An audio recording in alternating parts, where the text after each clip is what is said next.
একজন প্রবাসীর নির্মম মৃত্যুর ঘটনা শুনেন।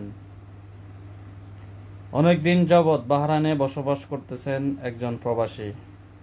অনেক আশা নিয়ে, অনেক বাসা নিয়ে যে দেশে যাবেন বলে টিকিট কাটছেন, মাল সামানা, আসবাবপত্র যা যা আছে দরকারিও সব কিছু কিনেছেন, সব কিছুই রেডি, টিকিটও রেডি, বিমানও রেডি। আজকে রাতে তার ফ্লাইট। ভাগ্যের কি নির্মম পরিহাস, তাকে সকালে মৃত্যুবরণ করে।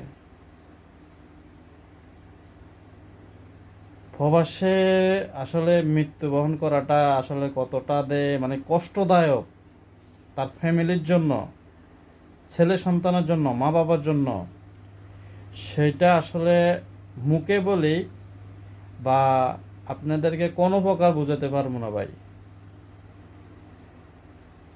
যার হারে সেই বুঝে সেই ব্যথা।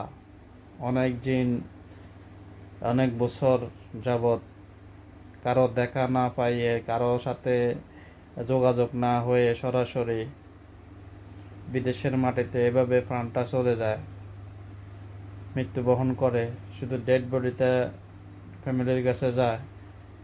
আসলে এটা কোনো প্রকার আমি বলে কোনো আপনাদেরকে বুঝাতে পারবো না।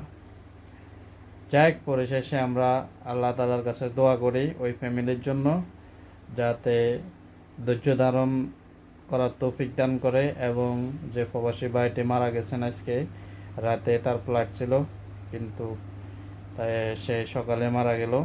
তো আল্লাহ তাআলা যেন তাকে মাফ করে জান্নাতুল ফেরদৌস নসিব দান করে, আমিন।